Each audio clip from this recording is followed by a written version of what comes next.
needles and they know where their supply is coming from, then that will reduce overdoses. They didn't put any infrastructure in for like proper Oh, rehab before you get clinics. too Same thing far on down that here, point, Leo. Yeah, before you get too far on that So point, Leo, I'm hold saying on, if you're Leo, just gonna before you get band-aid. too far on that point, Leo, because I do want to let you finish. How far are they supposed to go in inhibiting something that is inherently bad? We are talking about fucking heroin here. Yes. You're talking about, oh, that's all they did is give them clean needles. What the fuck else do you want them to do? You want them to set up rehab clinics and like proper fucking treatment, not just here. Now you can They do your have drugs that. Nobody cleanly. wants to do it though, Leo. That's the Bro, no, they problem. don't. If you're gonna give them clean needles, why go to rehab? If you're gonna promote Exactly. it, Because you don't. Because these are people's family. Like people. These are human beings. They're people. Okay, You don't Leo. just. So then You don't who's just say looking out you for chose. them? Obviously No, not their family. you don't just say you chose a life of drugs. Sorry, bro. You're dead. Like, what is that? kinda, Bro, it's all reverts back to the original point that Set made. You have to want to help yourself. You could get all Exactly. the rehab, you have all the resources in the world from your family, from Yes. your local government. If you and don't you want ask, to change, you won't. bro. Somebody wants to and, walk and off a cliff, no matter how Oh much. wait, hold on, wait, walk guys. off. 1 second, guys. So and on top of Set's, on top of what Set said, right? So that reverts to them wanting to help themselves. Where does that revert to past that? That has to go to people that know the person wanting to help them and tell them they need help, correct? if they have people in their lives. If All right, Okay, one at a well, if time, they guys. One at a don't, time. One at a then the time. Hey, government Dave, Well, giving let's let them Leo needles finish. does not help them. Dave, let's let Leo finish. One at a All time, right. guys. I'm just saying you can't put band-aid solutions on these things. If you say, "Oh, will give you clean needles, therefore they'll never want to get off heroin," that's not how it works. And if you're acting like city governments have all this infrastructure and proper fucking funding to address the issue, I think you're living in a fucking fantasy, because that is not the state of Ooh, mental I'm gonna health and call you out right addiction. there. That is No, not no, the state of mental health and addiction in the West, bro. I'm just I saying from I need to firsthand stop that right there. experience. Yeah, Dave, shut up. Fuck you, man. There are Okay, Leo's those a bit things passionate in about this. I see, Philadelphia. okay, so Leo's coming from a bit of a point of a passion about this, so I can see this hits home for you. No, look, I get it, but there are those things in Philadelphia. The problem is, look, Leo, I'm going to tell you right now. Go watch the Kensington videos. Dude, I've seen it Go all. find it. I've No, seen no, it no. Hear fucking me out. all. Hear me out. Hear me out. Go find the Kensington videos. Go watch them. Go listen to the people on the street telling you what they want, what they get, and then you come back and talk to me. Okay? Oh, hold on. Now, Dave, but I now, know Dave, so Leo, exactly what they want. It's a mental fucking illness, just like the lot of it. It's I addiction. understand that, but they're just perpetuating the fucking issue by giving clean needles, like Seth said, like he said. They're not helping the issue.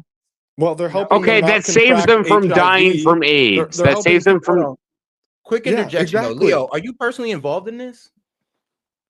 Do I Like, do you know have? people who work in the front lines of trying to give addicts a better No, life and that's not have what he's had asking. people and family like No, pass and away from addiction?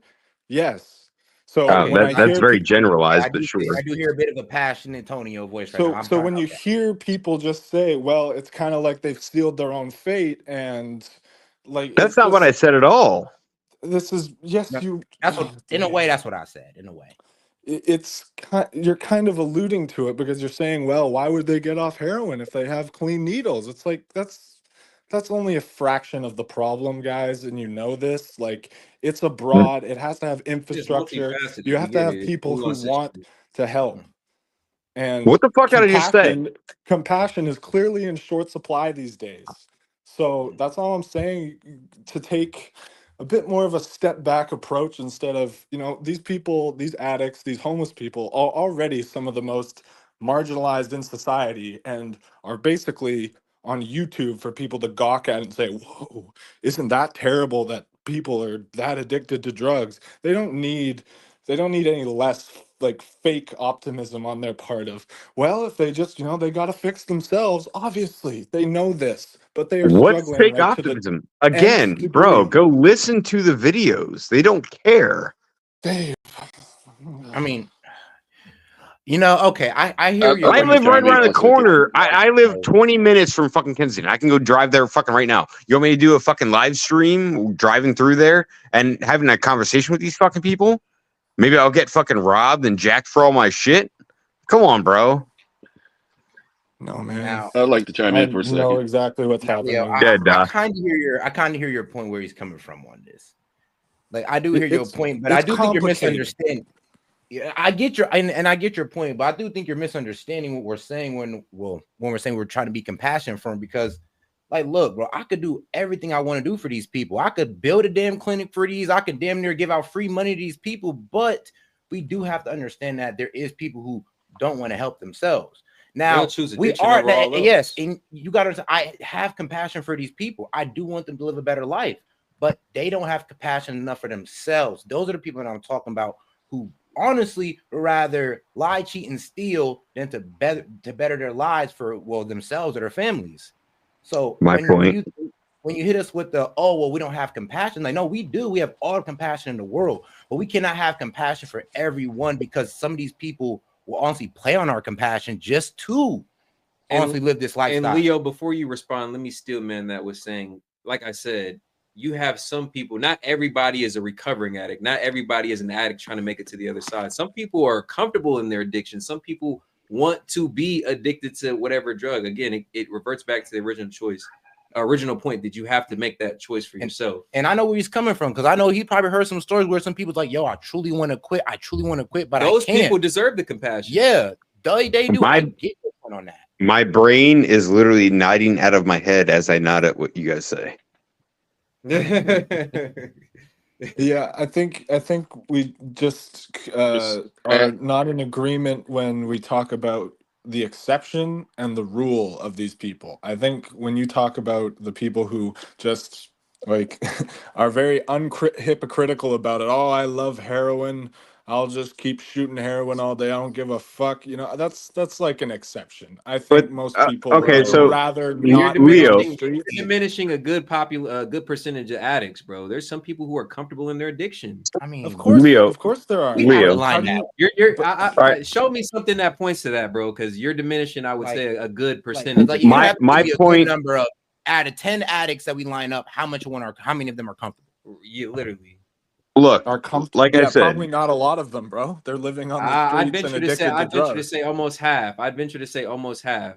4 or 5 out of those 10 addicts are probably like, yeah, this is all right. This is what it is for me. All right, so like I was gonna die on the street.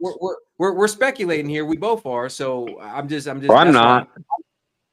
No, we should lock their ass up and try to get them right, but not letting them die on the streets, of course. I'm just saying, I'm just making the point that not everybody is trying to be a recovering addict. Not everybody's trying to make it to the other side. Some people are like, fuck it.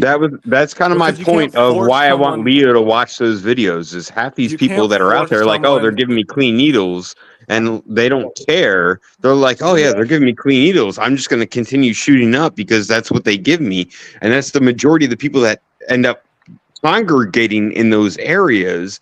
And the point that I wanted to make was like, look, when I tried to quit smoking, right, I wanted to be around people that didn't smoke. Dave, not at all the same thing. Oh, nicotine's not addictive? Oh, of course it's addictive, but it's not fucking heroin or fentanyl or crack. Stop. I'm trying to make a point here, and you're just like, fuck you, bro. Okay, so now you're going against what the fuck that I tried to say earlier.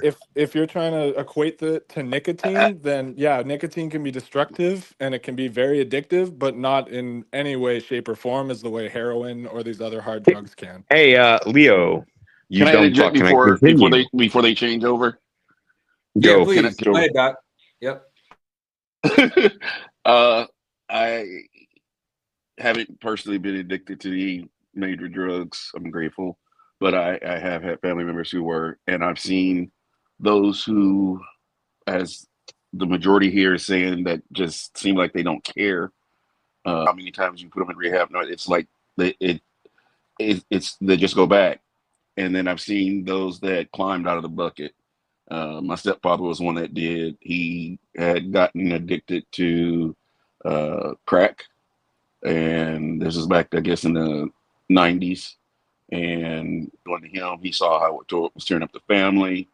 I was a young adult at the time, and he actually called me. He was like, "Look, I need you to come pick me up. Take me to this program. I got to get off this stuff."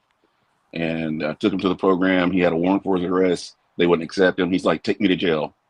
Took him to jail. He had the fortitude, and like I mentioned before, some people have the will, some people don't. Some people have, addictive traits. I mean, anything I don't like to gamble because I can't addictive stop. personality. I don't addictive personality, right? So it's not just sometimes it's physical, sometimes it's mental, sometimes physical and mental. Sometimes it's even just genetic. Let's say a kid is, yeah, I mean, like if you're around that, you may start on it, and then if you come to find out, your granddad was a crackhead, or this, it's in your blood. And so same thing with alcoholism or any other addictive substance. Or at the end of the day, that's where it makes it kind of hard, because some people will not be able to get off without somebody putting them in a cell and locking them up and letting them just get the shakes and get, treating them the best they can. Other people can say like enough is enough. And there's just so many components that make up those different people. You can't do that though to someone. This is the point that I'm trying to get at. Oh my Lord. Anyway, Doc, this is the point that I was trying to get at. All right. So, like, for instance, I've quit smoking a few times, right? So, but when I'm around people that do it, it makes me start again every fucking time without fucking fail. Like, I'll start first, I go to a bar, have a drink, or I'm drinking with friends, they'll smoke a cigarette. And I'm like, oh yeah, fuck it. I'm just drinking, I'll smoke a cigarette. It every fucking time goes right back to the same fucking thing. Same thing with like, and mind you, let me just tell you this, Leo. I had my first ex-wife, after she left, she got into crack and heroin. She was in rehab for 7 fucking years. And I saw her go back and forth and back and in and out and blah, blah, blah, whatever the case may be. In and out. So I understand drug addiction. I get it. The problem is it's a issue that you need to either want to deal with or you don't. For right now, for me, and I'm not equating this to an heroin addiction, but I don't want to quit because it relieves my fucking stress from my fucking dumbass current almost ex-wife. When we are divorced, I guarantee you I'm going to quit fucking smoking again. And, to piggyback off Dave's point, I honestly, that's how kind of some people view their heroin use. Ooh. Yeah, they need to do it. So it's all. They give themselves. I swear, when this one thing is an done, excuse. I'm gonna stop. Look, it is an excuse. I'm not gonna lie. Look, I should quit smoking right now. I could. I have the Nicorette gum. I'll give you that. So, I've quit cold turkey a few times before. Hold on. Okay, so if I may, if we are acknowledging that people, and I've heard it too and seen it, where someone who's addicted to opiates, and they say like, oh, I just need, like, I can't do it right now. Seriously, it's impossible, and they know it better than anyone.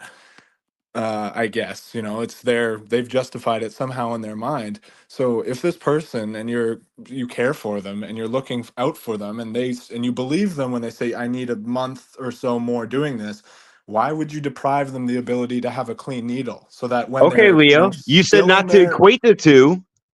Why? Because if you believe in someone, no, you're saying change, you told me not to equate the two. Either pick or choose a side here, bro. Don't be a devil's advocate at this point. Like you said, I can't equate smoking to a heroin addict, right? Yeah. Okay, so then why would you equate the two? If I can't, I didn't. You did. You said if I want to not do this for a month, why would I do that to somebody else? Was it? No. He said why would he block care for somebody else? If S.E.T, I think it was either S.E.T or Keith said it. They've heard you've heard someone say they're not ready to do it, and I'm assuming you weren't talking about cigarettes. Like, and there's videos of people like the same Kensington videos. Now there's people. No, I wouldn't. And look, I wouldn't expect any of you. I would expect all of you to tell me, bro, just stop smoking now.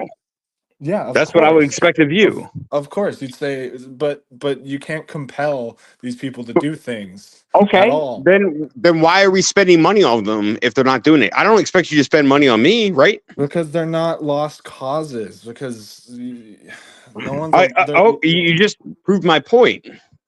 no one's a lost cause. Okay, but why are we spending money on them? Is my point. You're not spending money on me. And all right, guys. So we do want to keep on the Are you addicted to heroin, Dave? No. All right, guys. No, All right. just the cigarette I'm We're smoking gonna go now. ahead and move along with right, the guys. conversation. You can buy Nicorette. All I right. know I have Nicorette. Appreciate y'all's input, man. We'll bring y'all back up. All right, man. It's all love, guys. We're gonna go ahead and get on to the next topic of the video because yeah. Man, that was it was quite the conversation. Yeah, guys, for sure. But I can say my closing thoughts on the conversation is, well, honestly, I feel where Leo was coming from. We can't give up on these people. And I get it. It's a bit of a bleeding heart argument, but I get it. And what I would say is that, yo, if we don't help these people, then bro, there's gonna be other people take advantage of them. Let's keep it real. Like the drug dealers are gonna take advantage of them. If the government helps them, the drug dealers are even gonna get more up on them. The law system, we're just gonna keep locking them up. At a certain point, I say, yo, just lock them up and fix them in there. I'm sorry. I'm just laughing because I just remember where the conversation started from. We were talking about pedophiles in church, and somehow we branched off to heroin. Literally. Yeah, it'd be like that. But man, fire discussion. Keep it going, guys. Being seriously injured or even killed for people to understand how serious this is. It has nothing to do with transphobia and bringing up trans men or biological women who are competing against men because they are trans men, whatever the terminology is for all of that. You don't see the outrage at that because, as you mentioned, Piers, they're not winning. They're not crushing the competition. And if they have, it's in very, very few cases that are negligible. What you're seeing also, you're not seeing the outrage about that because it's very few cases. I haven't heard of any where trans men, biological women who are transitioning to men, want to be in men's locker rooms, that want to make men feel uncomfortable while they're changing, being in their changing space, watching them undress. So it's a completely different situation. And when you ignore not only biology, but when you ignore gender itself, why should biological women, and I don't even like saying that, Piers, I don't like even referring to myself as a biological woman. I'm a woman, okay? I was born that way. I don't like having to preface that with what I am biologically. I'm a woman. Why should me and other women like me have to put up with competing against men or having men in our locker rooms, men in our restroom, because it makes a very, very small segment of the population feel better about themselves? Why do their feelings trump the feelings of women? That's what I don't understand in this argument, in this debate. No, I don't. And Brianna, as the professor said, he's had death threats. People wanting him dead. Simply because, as a biologist, he spells out the bleeding obvious factual reality of this. And as he points out, he's not remotely transphobic, nor am I. I want trans people to have exactly the same rights to fairness, equality, and safety that I enjoy.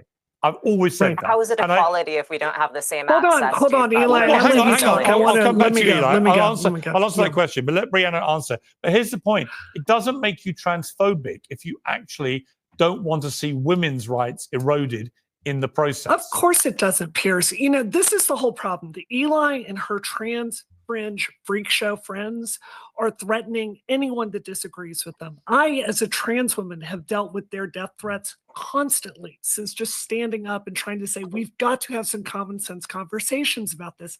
There's nothing he said in that interview that is remotely transphobic. And the thing is, he is in the middle, Piers. He is in the middle. And what is happening with this brain dead progressive fringe movement is they are taking Democrats that would be on our side, that want to have trans rights protected. They are turning it into the enemy, and they are destroying these organizations so they can't stand against the Republicans that want to take away everything. He said, case in point, to kind of finish off the conversation we were just having on call, he said, if I went out to Panhandle, would you give me money? If I'm an addict, would you give me needles? Mm. Would you provide an environment for me to do my drugs? I mean, man. here. They are annihilating our defenses. And Eli, I really want to know, this is my direct question for you. When does this brilliant progressive plan you have for trans rights, when does this curve kick in and we start winning elections again? Because my generation had this for years. And it was progress that you enjoyed when you had your stuff paid for. When do all your brilliant ideas kick in and we start winning elections again? Because you're destroying our entire movement. You're doing things like giving hormones to children. You're giving hormones to children online. You put together a network for this. You lied about it in the aftermath. When did your ideas start working, Eli? You know, we heard this exact same rhetoric during the civil rights movement, the gay rights movement. What is the point? When do they start working? Progress takes time. You know this, and we've talked before. It does take time, and we can't cut into the rights of anyone. Trying to throw anyone under the bus means that we erode all rights. And we've seen this already with the Supreme Court knocking down certain transgender rights. Next comes abortion, then comes cisgender women's rights, then comes free speech. We've seen it over and over again. We've seen it with the civil rights movement. We've seen it with the gay rights movement of the 1960s to 80s. There's going to be this period of demonization. That's your answer. Just keep waiting with these brain dead tactics. They're losing elections. Trump is back in office with your playbook, Eli. Your playbook. You put Trump back in office. Kamala wouldn't even say the word transgender. I really don't think that's very progressive. No, but you know what she did do? You know what she did do? Hang on, Brianna. I mean, what Kamala Harris did do, she and President Biden both supported having trans women in women's sport. And that was part of the most successful political ad in recent memory. As I said to the professor, when you had an ad that ended up, Kamala's for they, them, Donald Trump's for you. That was deemed to be the most effective ad in modern political American history. Right? At some point, Eli, you've got to look at yourself and think, wow, our campaign isn't working. Telling people that it's okay for biological men to come into women's sport and be massively. And shout out Big Wave Day. Yes, sir. He said, I'm going to write in red Sharpie and go take advantage of these bleeding hearts.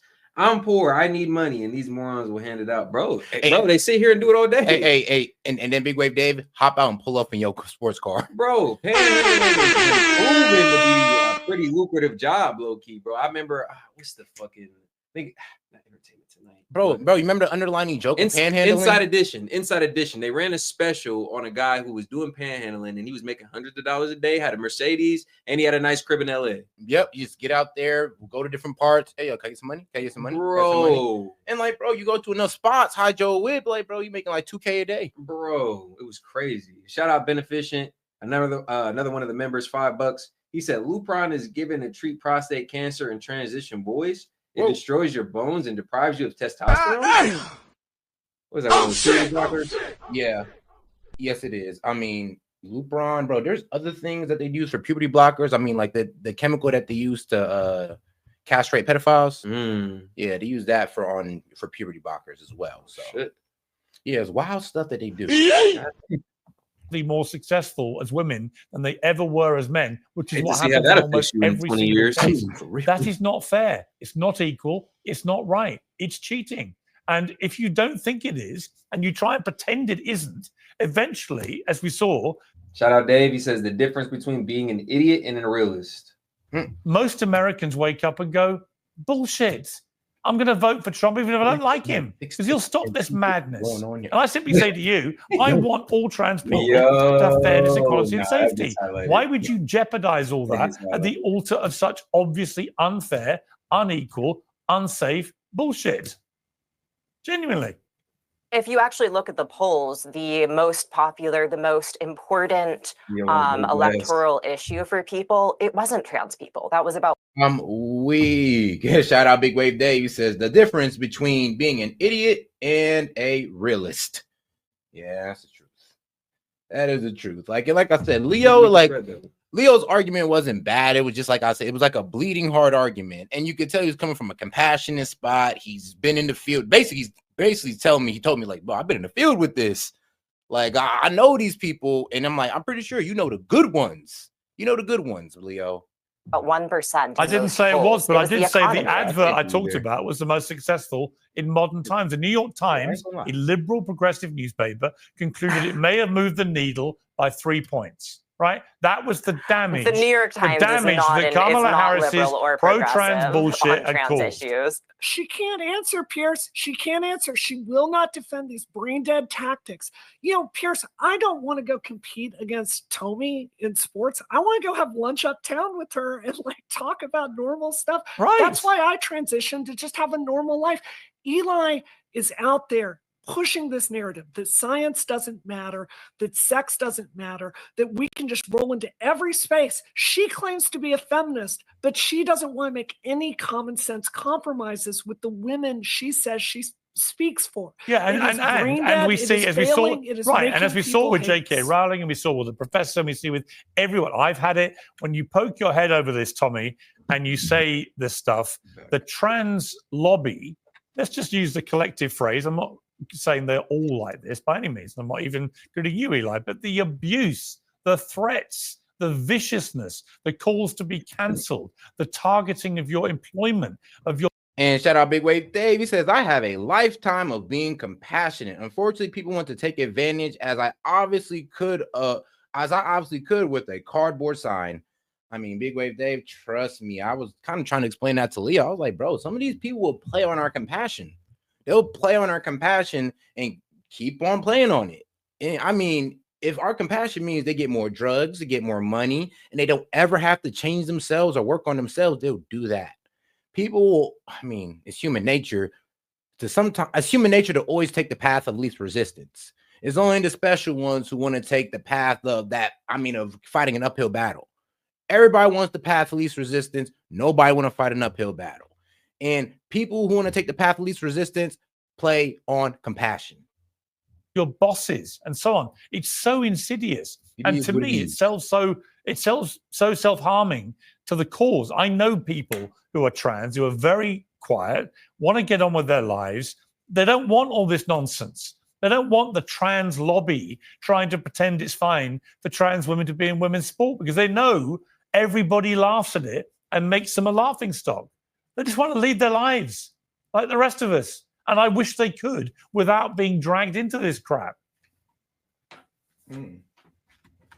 Yeah, and Piers, look no further than the way that Caitlyn Jenner is treated by the left and by many in the LGBTQ rainbow mafia, as I call them. That is that far left fringe part of the LGBTQ movement that is seemingly louder than the rest of the movement. And that's really unfortunate. But I'll tell you, Piers, what I think a lot of this comes down to. I think that there are a lot. I always do say is like, bro, when it comes to the LGB, bro, we're all good. We're good with them. We're good. But then the rest of them, that's the side that F's it up for all y'all. That's what gives all the criticism to everybody.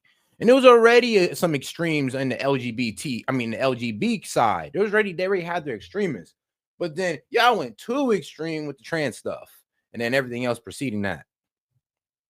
A lot of activists and a lot of activists. And shout out Big Wave Dave. Fight for it or don't. Otherwise, you typically don't get my compassion. You bleed your heart enough, you are left without any blood to give. Yep. If you bleed your heart enough, you are left without any blood to give. And that's the problem. Organizations out there that make a lot of money on this issue. And if it were not for this controversy, if it were not for them continuing to encroach on women's rights and women's sports and women's spaces, they wouldn't have a job title. They wouldn't have a crusade. They wouldn't be able to fundraise. So whereas many people are completely fine with LGBTQ, they support it, people living their lives. I'm one of those people. Once you start pushing people too far, you're going to get the backlash. But I don't think these activists mind the backlash. In fact, I think they thrive off of it, and I think they make their paychecks off of it because they love it. They love keeping this at the center of controversy. That's the only way a lot of these organizations can exist. That's the only way a lot of these nonprofits can exist. And that's the only way that some of these people can take huge salaries pretending to be and cosplaying to be advocates for the LGBTQ community. And it's really a shame. And Tommy, what did you make of Mark Zuckerberg, his extraordinary statement on all previous Facebook, Instagram policies about including the gender issue. He said, we do allow now allegations of mental illness or abnormality when based on gender or sexual orientation, given political and religious discourse about transgenderism and homosexuality and common non-serious usage of words like weird. These are revised company guidelines. Do you feel completely comfortable with that? I mean, do you think we should be encouraging people to say that all trans people are mentally ill or they're weird or whatever? Or do you think that slightly crosses a line of being fair and equal to them? I mean, what you mean? Open for criticism. Everybody's open to criticism except for them? I don't think so. Nope. No. If I can say some wild stuff online and people are going to hop down my neck, you should be able to say some wild stuff online and people are going to hop down your neck. And you should not be protected for saying any type of wild stuff like that. Because let's be real. If you think you're going to come out there and as a man and say, oh, treat me as a woman, and somebody's not going to look at you like you're crazy. I mean, bro, you're living in like La La Land. You're living in the fantasy world at this point. So you need to go and step out into reality, because I ain't going to lie, these social media companies have sheltered y'all, and y'all need to go ahead and get hit with reality of what you think is borderline crazy. And a shout out, Big Wave Dave. Yo, video sent in video and shorts. Please. Oh, my bad. Play that, please. Got you.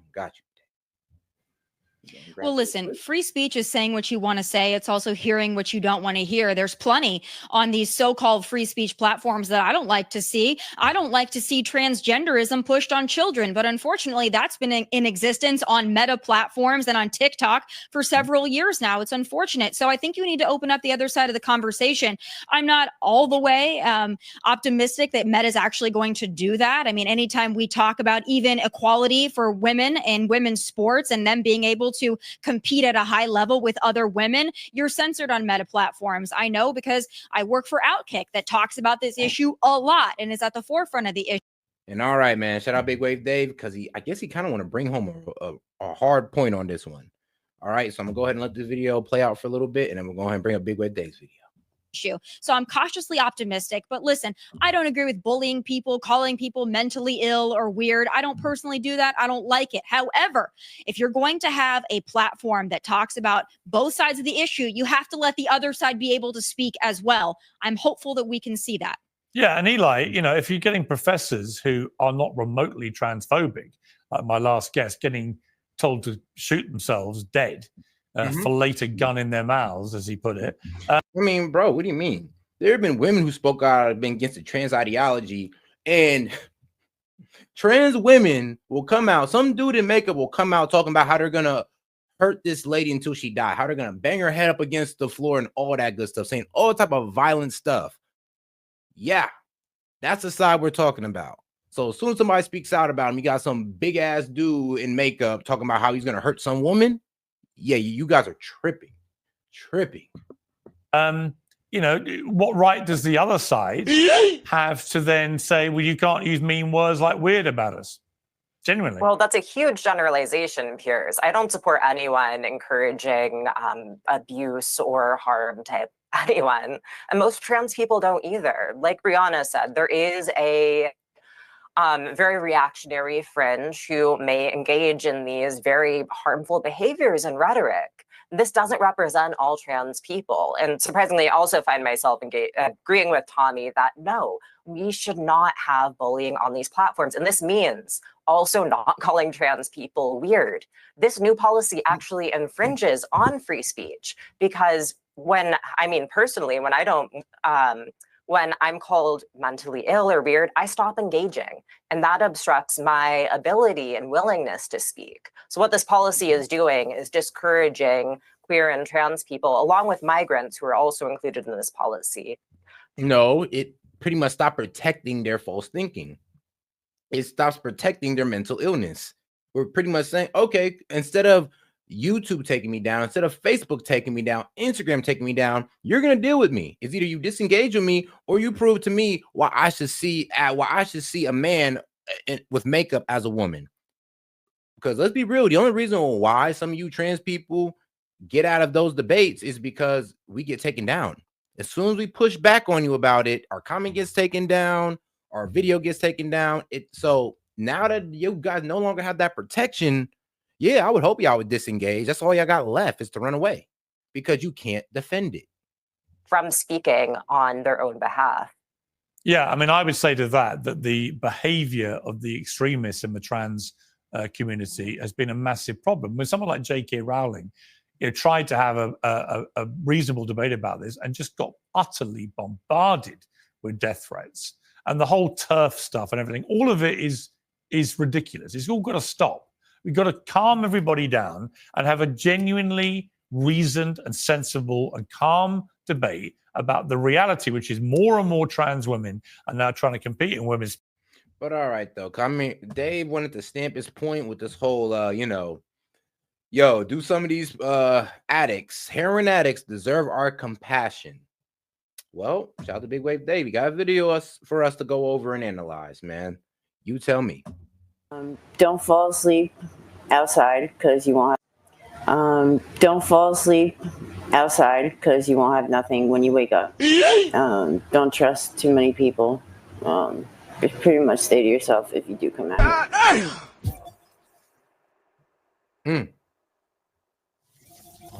Hey, what's up, AML fam? We out here in Kensington. And shout out Big Wave Dave. He says, go watch Blair White. How you doing today, love? Doing okay, I guess. A little hungry. Oh, I'm sorry. Well, we can go after this. There's a mom and pop store right there. I could treat you. The platters down there be popping. What's your name, love? Bam. B-A-M? Yes. Is that your real name or your nickname? My nickname. Why they call you Bam? How I walk. How you walk? Bam? I don't get it. Like, what is Bam? Is that? Well, it's short for Bambi. It's Bambi. Got a little hop. Oh, Bambi. I love Bambi. Okay, now I get it now. Okay, how old are you, Bam? I'm 42. Let's go do a little throwback. Paint us a picture of your household. What was it like?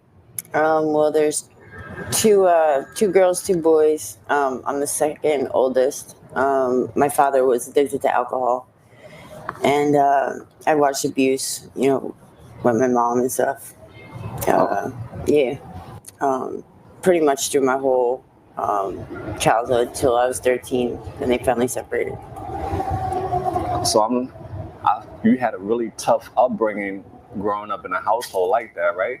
Yeah. You had your own room? No. I shared a room with my mom, my dad, and my sister. Okay. What are some of your favorite childhood memories, if you have any? Driving in a new Cadillac with my grandpa all the time. In middle school and high school, what type of student? She's 22? Yo, hold on. She's 22? Ain't no way. Fox Chase, you really? When were you? I was a straight A student. Mm-hmm. What was your favorite subject? Art and math. After school, what did you get involved in? Not much really. I just stayed home and worked on my schoolwork and stuff. I went to business school, but then I started getting high and I dropped out. But right now I'm in Capella. Then I got high, and then I got high. Yep. That's all their story. Like I was doing really good things with my life, but then I got high. Took a semester off though, because I relapsed. What about some jobs? What were some jobs you had in the past? I bartended for like 14 years, managed a bar. Oh, so you know how to mix things up, huh? You're a mixer. All right, got you. We out here in Kensington, the Black Hole. How long have you been in Kensington on this run that you're on now? Actually, I just came over to this side. I've been with an abusive boyfriend for the past 2 years. I left my husband. So you left your husband, you said? How long you was married for?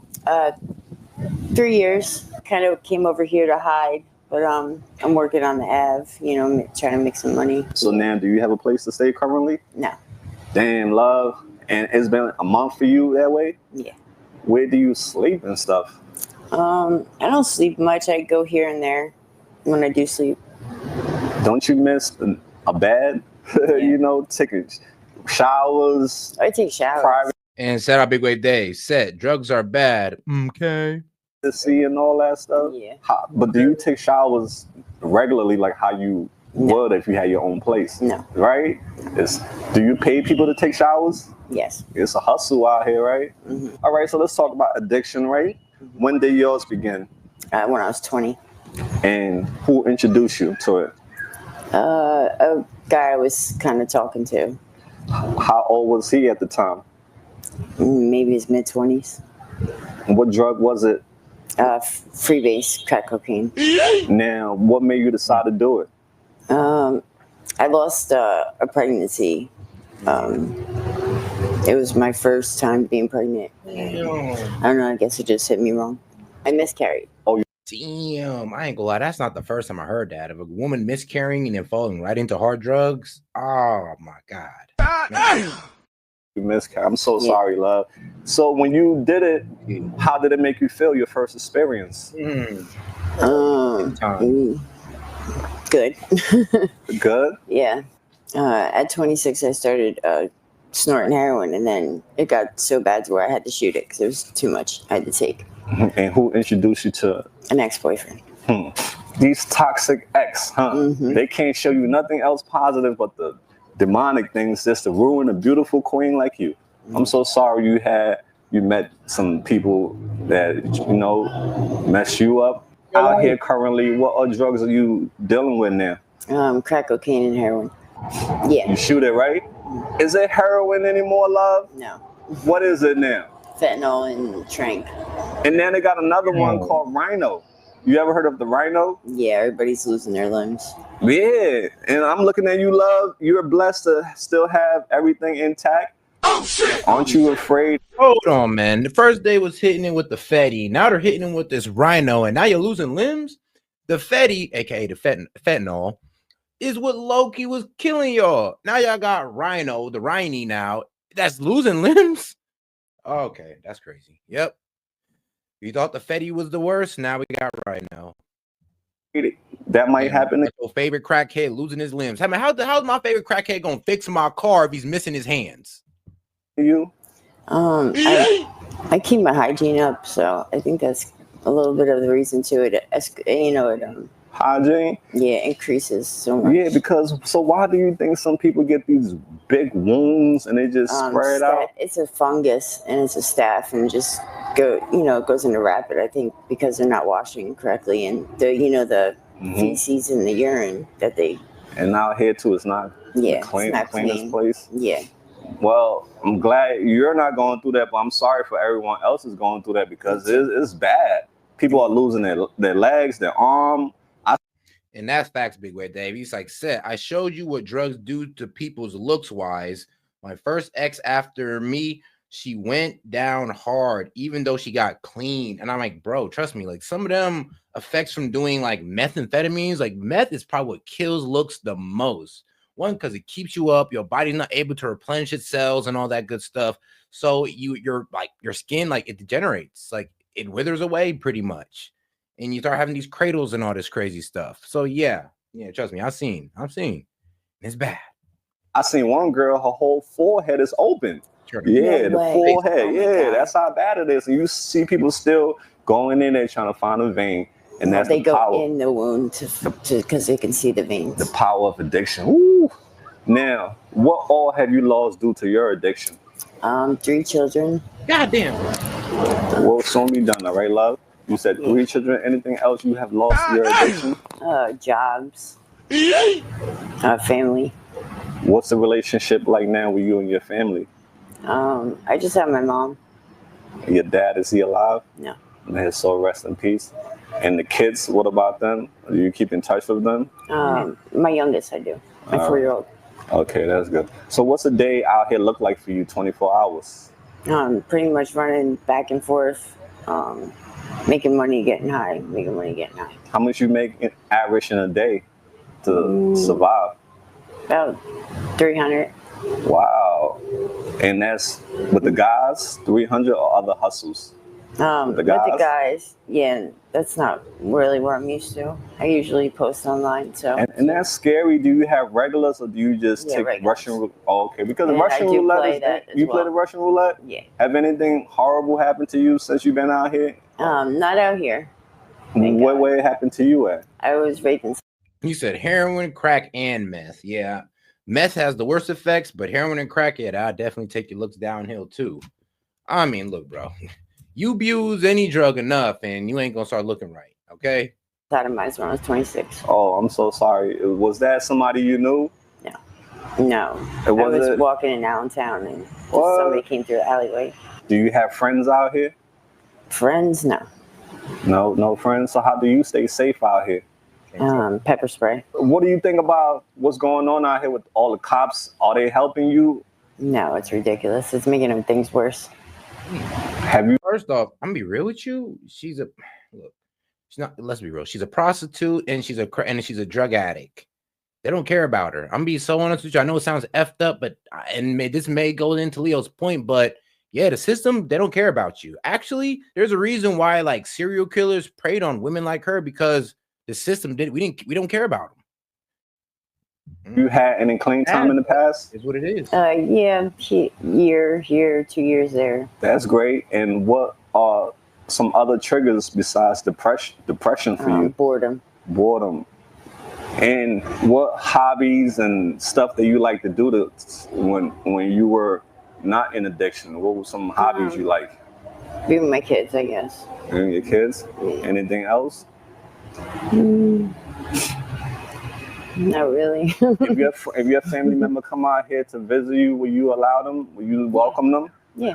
What are your fears in life? What are you afraid of? Losing limbs. Yeah. Death. Death. Death, yeah. Right? Yeah. Are you religious? Do you have a spiritual or religious belief? I used to. What was it? God. Hey, why you give up on God, girl? He still got your back. You're alive.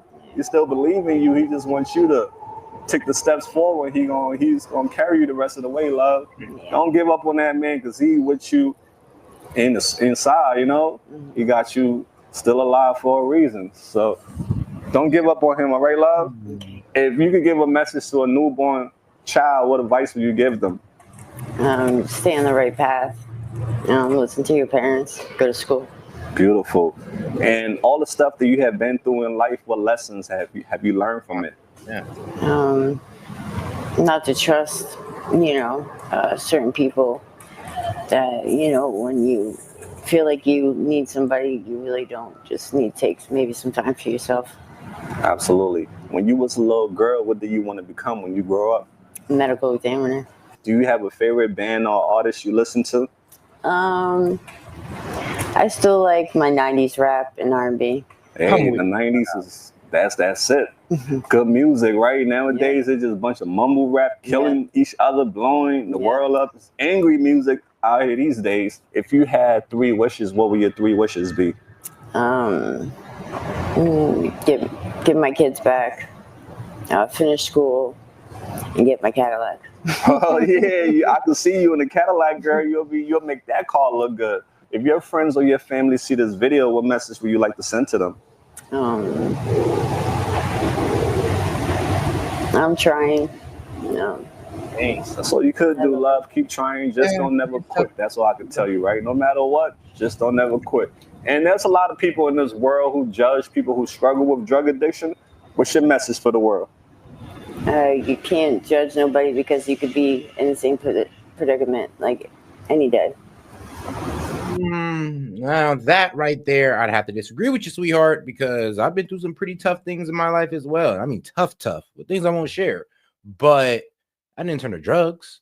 I know women who've lost countless children over and over again. They didn't turn to drugs. They just kept trying. So I hear when people say, "Oh, you could be in the same position." I'm like, nah, we're of a different mindset. Me, I'd have just thugged it out. I wouldn't have turned to drugs. And shout out Big Wave Dave.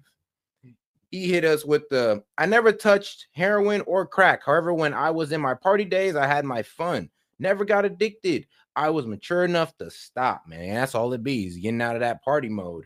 But with her, with her, it's different, Dave, because the party drugs is cool, for a while. But when you get too old, it's like, all right, bro, what you doing? But when you hit that heroin, when you cross over to the hard drugs, I mean, that's it. It's over. That's damn near your lifestyle at a certain point.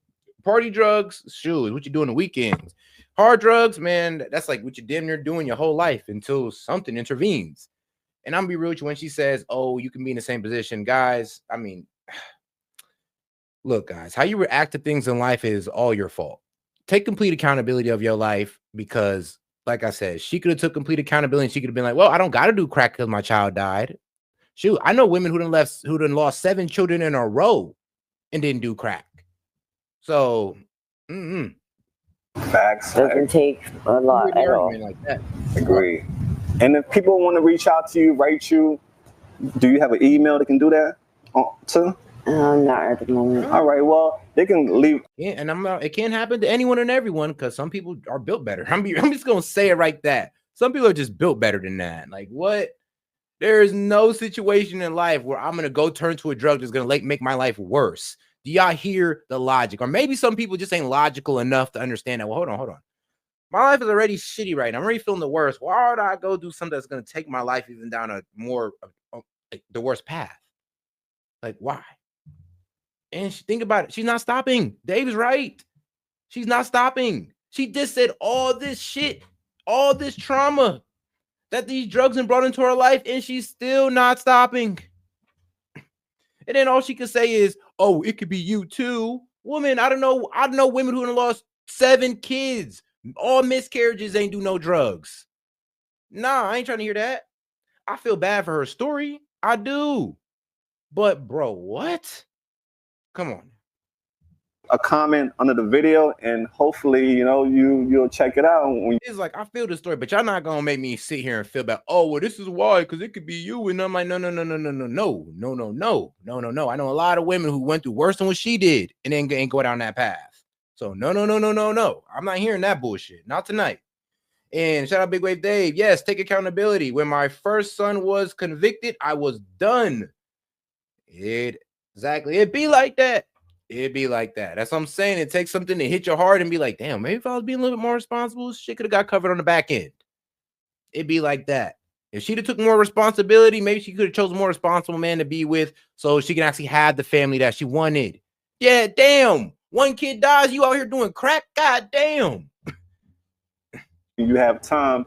Any last thing you would like and if you listen to the story, she lost the other 2. I believe. So she went on and had kids, but then she wasn't stable enough to keep them. Add before we close, love, about addiction, and you want any misconception you would like to clear up about people who use drugs? It's not that I lack compassion. It's just I know that she could have did better. Actually, here's the thing: anything you're going through, you want to be all boo-hoo. There's people who've been through way worse than you in every way, shape, and form, and have still found a way to succeed in life. But y'all don't want to look up those stories because you want to sit there and have this victimhood mindset. All right, then.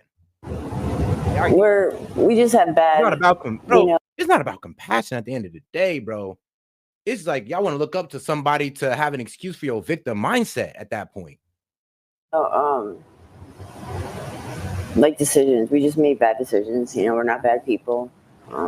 Things just bring people to different, levels in life. Not everybody's the same, and you can't judge anybody. What's your zodiac sign? Yes, you can. Show your sign some love.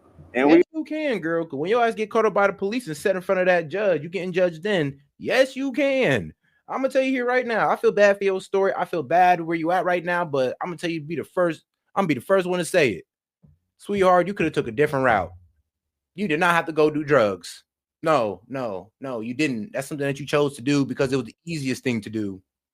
That's all. And shout out Big Wave Dave and Mr. Doc. I'm gonna get y'all up here, man. Shoot, tell me if I'm tripping or not. Because apparently everybody in the chat thinks I'm just have no compassion. Yo, Doc.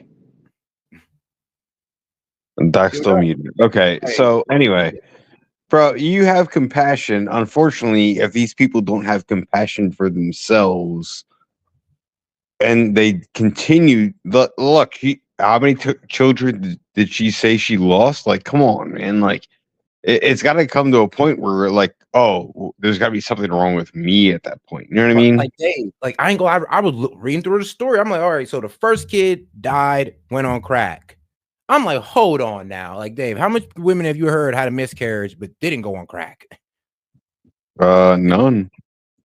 But look, apparently, according to some in chat, that's anecdotal. So let's move on from that one. But at the end of the day, like, come on, like, get on with your fucking life. Okay. And then you lose another fucking child to drugs. Like, Well, no. Remember, she said she had to get them back. That means they didn't die. She just lost them because she's just not fit to be a parent. No.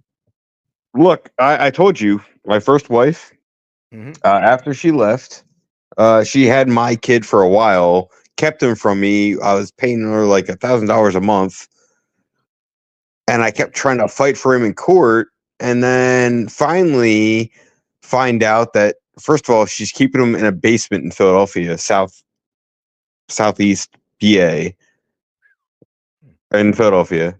And he's in a basement where there's no egress. And back then, I told the judge, like, look, he's living in a basement. There's no egress. Like, it's against, like, everything. Judge didn't care. It was all about the women back then. Right? Yeah, you're right. You're right, actually. The woman could do no wrong.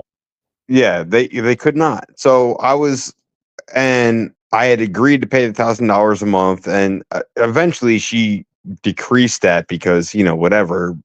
But then she started fucking doing drugs with her new boyfriend in the apartment, leaving my kid and their kid alone, going out to get drugs, was doing crack and fucking heroin while the kids were in the fucking apartment that they lived in.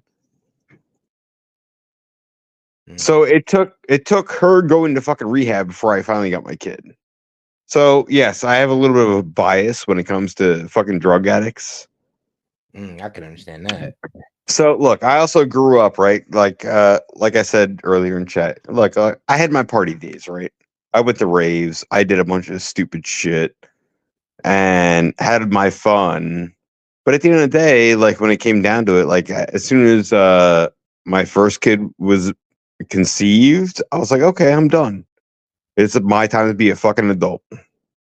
Well, I think that's what's missing in the low key in society right now is that, bro, we kind of let people scapegoat on the whole be an adult part. Or look, adulting fucking sucks. Look, there's no lie about that. Adulting fucking sucks. If you need to be an adult, yes, it's a fucking hassle. Yes, it's a fucking problem. But don't turn to fucking drugs and fucking, numb yourself to it and be a fucking dumbass. Man. Like, there's no excuse for that.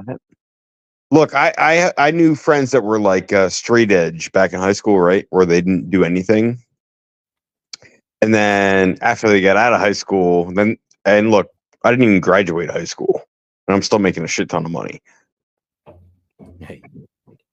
So, but these people that graduate high school that didn't do drugs in high school, then they started getting drugs after high school. Those are the ones that became the fucking addicts.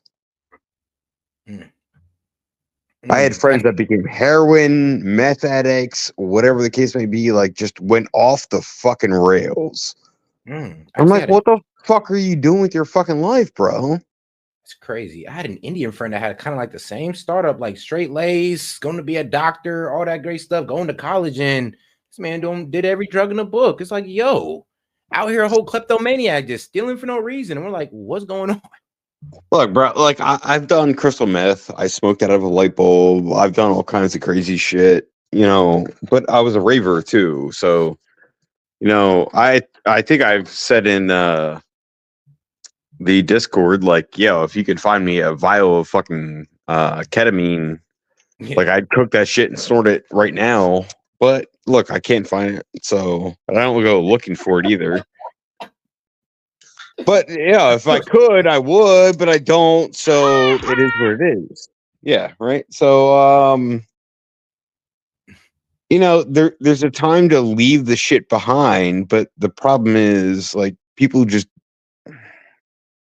they take their like mental issues and turn it into a victim issue. They just pass it off. So, like some people were saying in chat earlier, like, well, that person obviously had some childhood trauma. Like, okay, they had some childhood trauma. Like, go see a fucking therapist. Why the fuck do you need drugs? Exactly. You're like, what? like I said, I'm hearing so much stories. Like I've heard her story before, but then I've also heard the opposite.